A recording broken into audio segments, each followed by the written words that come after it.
Buenas tardes, compañera y profesora. Voy a dar inicio al video correspondiente a la subjetividad internacional.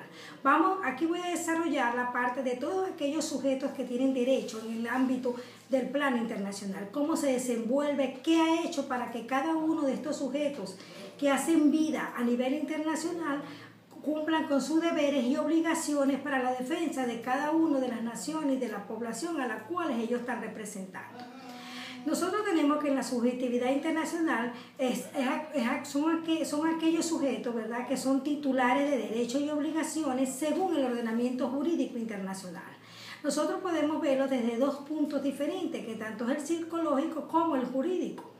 Este sociológico y jurídico sirve para poner de evidencia el hecho de que algunas entidades que actúan en la escena internacional carecen de su subjetividad internacional porque no dependen de los estatutos jurídicos del derecho internacional, sino de uno o varios derechos que tienen los estados. Eso tenemos las empresas transnacionales y las organizaciones no gubernamentales.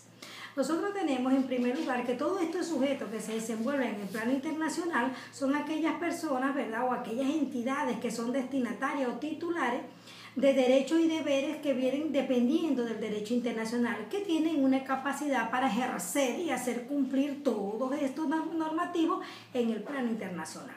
Tenemos que tener un punto muy importante, que todos los estados son sujetos a derechos, pero no todos los sujetos internacionales son estados. Este es un punto muy resaltante porque va a depender de las normas que a ellos les rigen. Hay entidades como la Santa Sede y las Naciones Unidas que tienen una personalidad jurídica muy restringida. En el campo del derecho internacional, ¿verdad?, se presentan sujetos que se van desenvolviendo. Tenemos las organizaciones internacionales intergubernamentales, tenemos sujetos funcionales, ¿verdad?, y también tenemos los sujetos que tienen capacidad de los estados como son las organizaciones internacionales. Sin embargo, el derecho internacional les concede algunos derechos y obligaciones. Nosotros tenemos a veces, acá cabe una gran pregunta, ¿verdad? ¿Cómo se conforman estos estados? Para conformarse todos estos estados tienen que tener sus elementos esenciales: población, territorio, gobierno y la capacidad para gerenciar.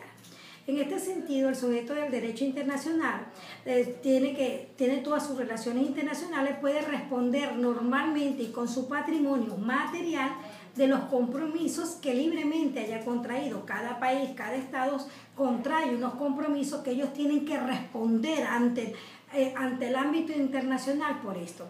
En eso ellos tienen que tener toda la aceptación de la población que la apoya, que esta población tiene que contar con un territorio donde ellos se desempeñan y tienen un gobierno que lo dirija y crean sus normas y sus leyes y las condiciones a estos sujetos para que sean unos entes responsables de todos los acuerdos y los convenios que allí se realicen.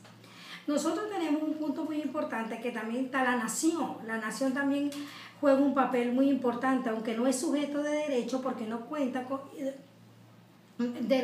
con todos los elementos para ser un estado, porque no tiene gobierno.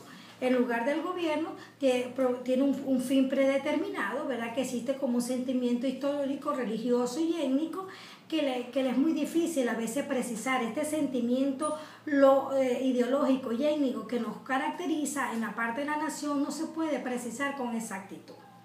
Con toda esta parte de la nación vemos que por muchos tiempos se ha ido desarrollando lo que es nación. Muchas personas en su anterioridad llamaban a nación, hasta el mismo país decían que era nación, pero no contaban con la parte que es gobierno, que es un elemento esencial para conformarse como un estado. Por eso la nación no es sujeto de derecho.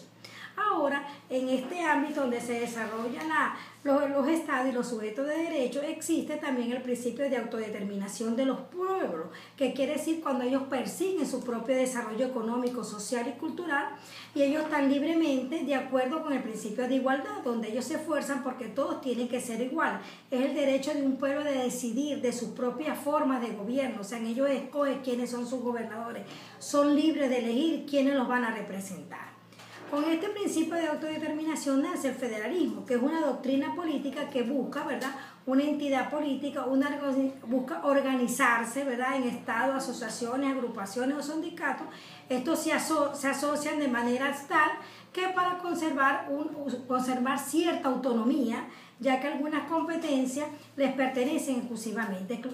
Por ejemplo, en un sistema político en el cual las funciones del gobierno están repetidas, se reparten, ¿verdad?, entre el poder central y un grupo de estados asociados. Entonces, ellos quieren con esto crearse ellos solos, agruparse ellos solos, para así poder ellos tener su soberanía de lo que ellos realmente realizan.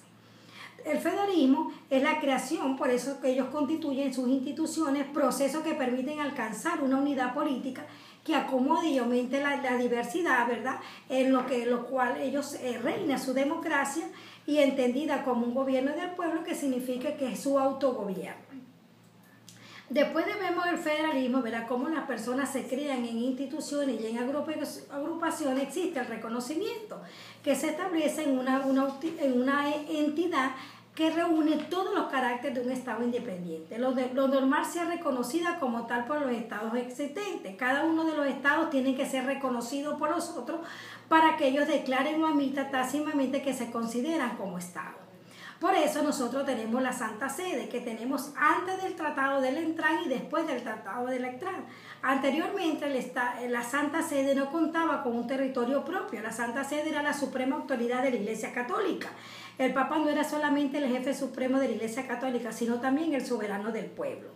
Con esto, luego del Tratado de Letrán, le ceden el territorio de las hectáreas a la Santa Sede, y ya el Papa pasa a ser, ¿verdad?, goza de soberanía territorial plena, como es la ciudad de su Vaticano y todos los que lo rodean.